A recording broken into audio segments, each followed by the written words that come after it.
the African Union itself. So let me start with the African Union. The African Union has a membership of every African head of state. Right now we're 55. There is this agreement between Morocco and Sahrawi Republic, but the African Union says it's 55 countries. Every head of state is a member. So the African Union membership is made up of the 55 African heads of states. At any given time, one of them is chairman of the African Union for a period of 1 year. One African head of state is the chairman of the African Union, whose membership is the 55 African heads of states. Then there is an organization. If you can picture me talking about an organogram, you got the AU on top. Membership is the 55 African heads of states, and one of them, for a period of 1 year, is going to be the chairman of the African Union. So if you got an issue that you want to take to the African Union, you find out who is the chairman of the African Union, who is usually a president of a country. This year, the chairman of the African Union is the president of Senegal. So if you got an issue, you write to the president of Senegal as the chairman of the African Union. Then, last year it was the president of South Africa. So now, under the African Union, we have the African Union Commission, which is the working organ of the African Union. So the chairman of the African Union Commission is His Excellency Moussa Faki Mahamat. He is not the chairman of the AU. He is the chairman of the African Union Commission, which is the working organ of the AU. His primary role is to implement the wishes of the African heads of states.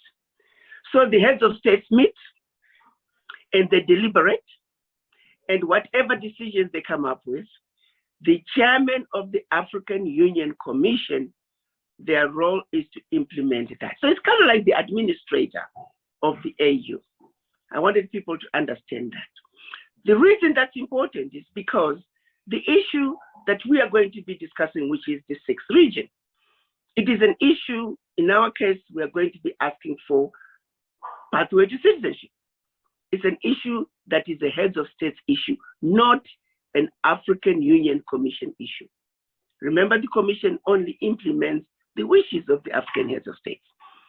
The issue of pathway to citizenship, which is one of the key things we're going to be discussing in the Congress, it is an issue that goes to the African heads of states because it's an issue of sovereignty. The African Union is an organization. It does not have sovereignty.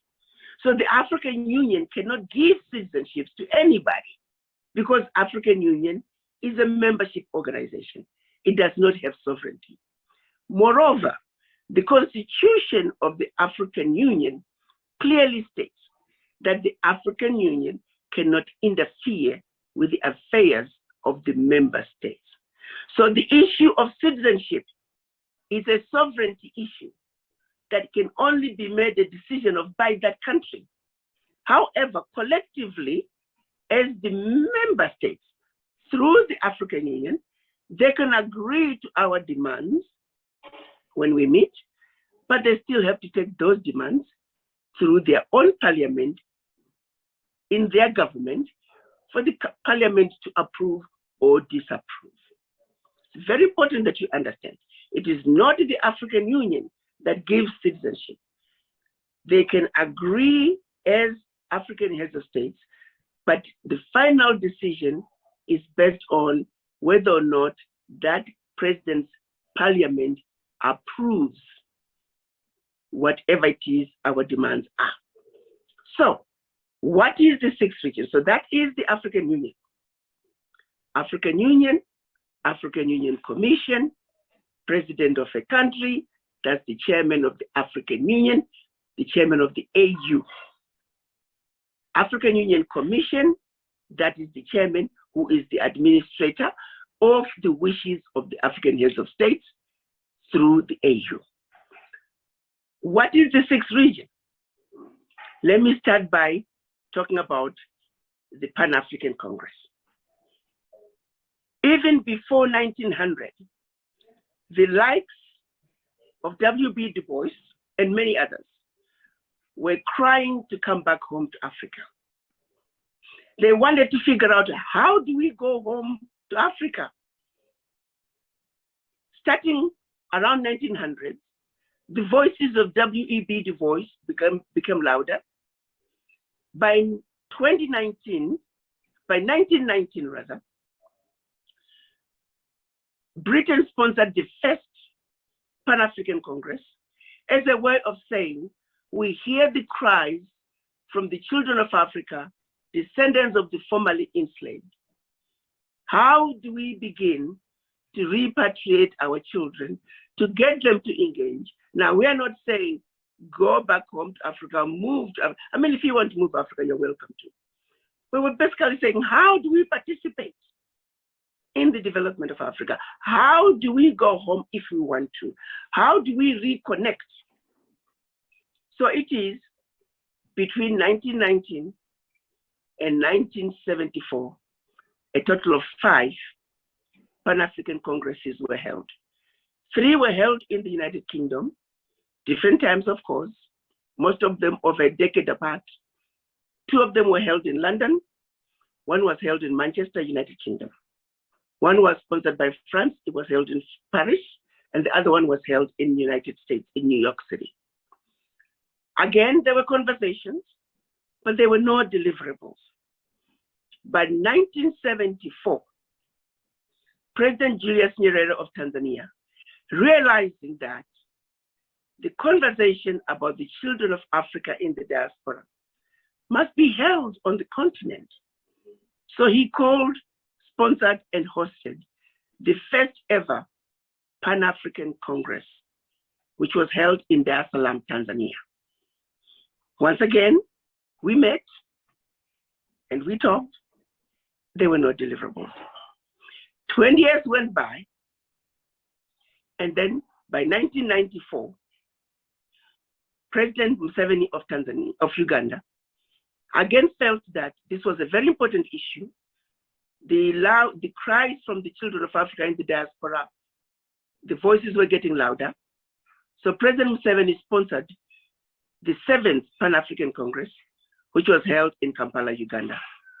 Once again, they met. Once again, no deliverables.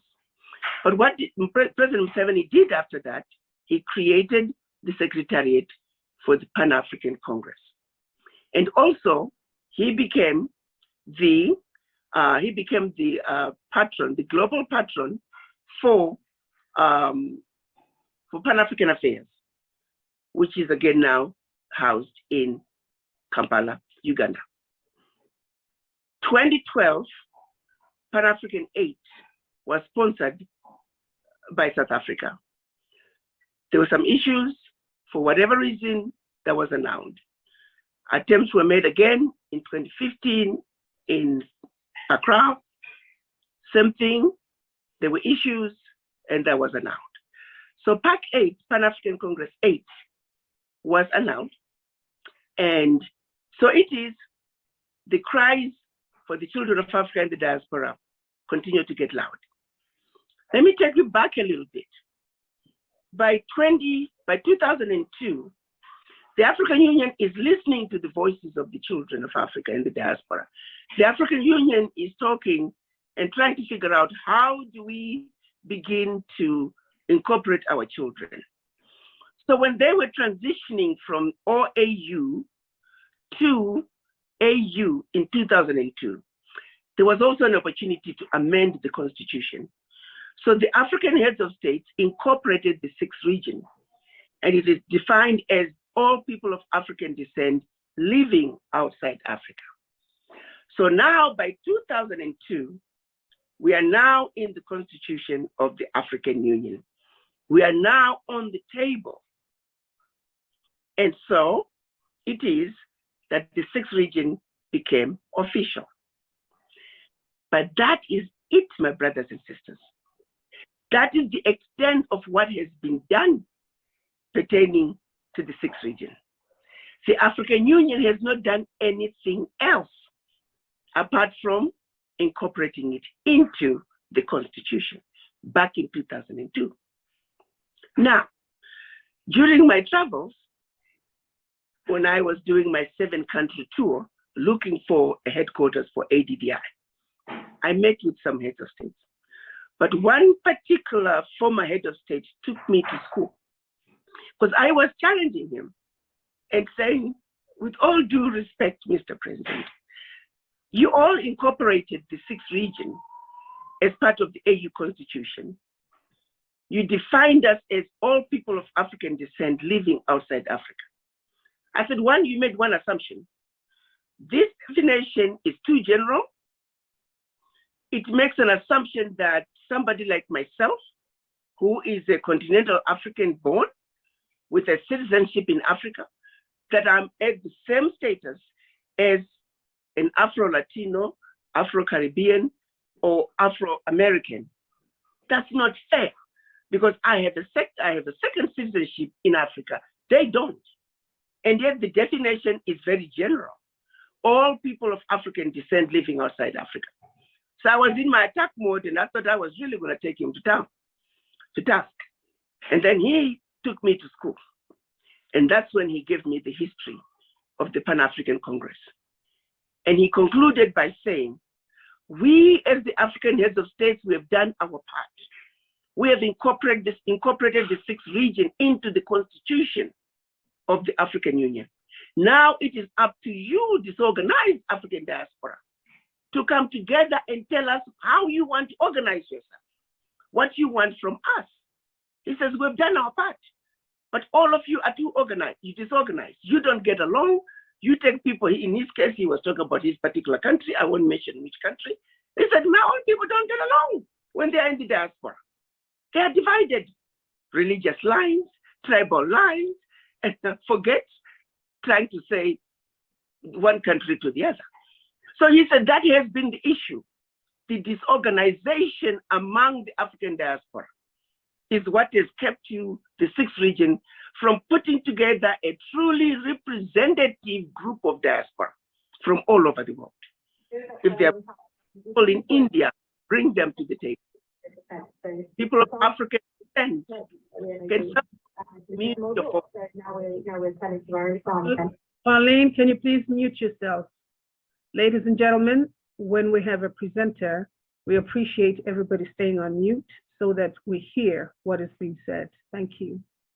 Your Excellency.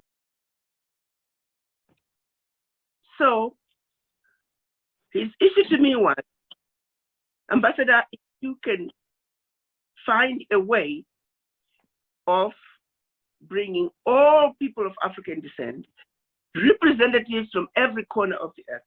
It cannot be one organization only. It has to be everywhere where there are people of African descent. We need representation. If such a gathering can be identified and you find a host country, and that president even said they'll be more than happy to assist in getting their own country to sponsor, that you find a host country, you bring that representative group of people, you table your issues, be very focused, be strategic, tell the African heads of states what you want, and let the host country table those demands to their colleagues, other heads of states. Let them discuss it.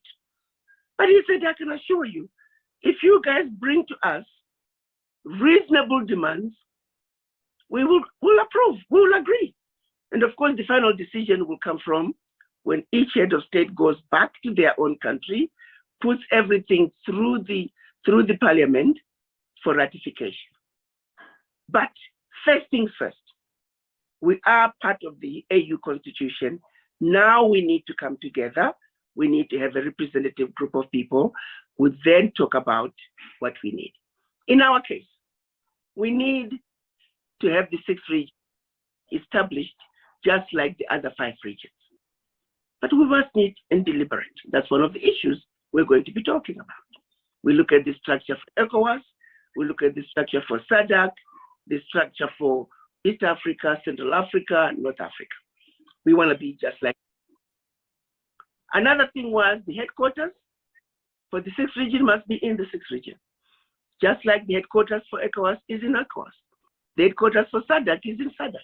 So our headquarters must also be outside. So we need to find a home outside Africa that can be our headquarters. In terms of citizenship, again, that is a sovereignty issue. We also are saying descendants formerly enslaved, be it African Americans, Afro-Latino, Afro-Caribbean, Afro-European, children of continental Africans who were born outside Africa, those without a citizenship in Africa, they deserve to also have dual citizenship. For they were born outside and not out of choice. They were taken out of Africa. Their ancestors were taken out of Africa forcibly. So we will be tabling that as well.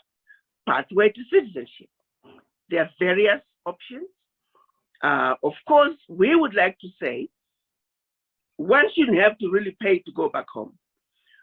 But understanding the politics on the ground, understanding the realities on the ground, understanding what continental Africans are having to go through before going home. Some studies have shown that the average continental African, by the time they finally go back home, through remittances, through funds sent to family members, various ways they're sending home, they're averaging about 200,000, 200, 250, 300, some a lot more, of course, depending on what it is they're doing, investing in businesses. But if we can come up with a figure to make sure that we don't run into a lot of challenges in terms of when the presidents go back to ratify through their parliaments, you want to have a situation that's going to be approved more easily without too much resistance. But those are all things that we're going to discuss. So we need a pathway to citizenship, or you could be a professional. If you go and work in a country in your particular profession for 1, 2, 3 years, that could be a pathway to citizenship. So again, pathway to citizenship is another issue that we're going to be asking for. So this particular Pan-African conference is going to be really focused on the sixth region, how to formalize it, how to have a pathway to citizenship for members of the sixth region, and also preferential treatment, because the inheritance in Africa, the wealth of Africa belongs to us, the descendants of the formerly enslaved, all people of African descent living outside Africa, together with our brothers and sisters on the continent. We must have first choice of Africa's inheritance. We must have first choice on what they consider continental projects. The reason we are not getting it is because we are not organized. The heads of states don't know how to find us. We don't have an organized way. A small group of diaspora from Eswatini, we are not enough. We don't have enough expertise to build a railway line. As a small group of diaspora from Gabon, even from larger countries like Kenya or Nigeria, we don't have that expertise. But collectively, we have all the expertise we need. So that coming together is what is needed. And so we are to blame when it comes to our inability to unite and come together in an organized way to then say, of all the airports that are being built in Africa moving forward, we are organized, we are ready. There's so many airports being built. But I always use, for example, Atlanta, one of the most beautiful, the busiest, most well-run airports in the world. It was built by at least half Black businesses, because Mayor Maynard Jackson, back then when the airport was being built, they were trying to say they are not finding Black companies to participate. And he said, I'm not signing this, I'm not going to approve this airport being built until we have Black companies coming to participate. See how quickly they found them. So all those people who built the Atlanta airport, they're still here. They're still in Atlanta. We need to find them. We need to organize them. And we need to make sure that they have the opportunity to also bid on some of the tenders of the many, many airports that are going to be built in Africa. We got railway lines. And then that's just, there's so many other areas. Mining is big. Lots of natural gas being discovered all over Africa. Lots of opportunities are being discovered all over Africa, but we don't know.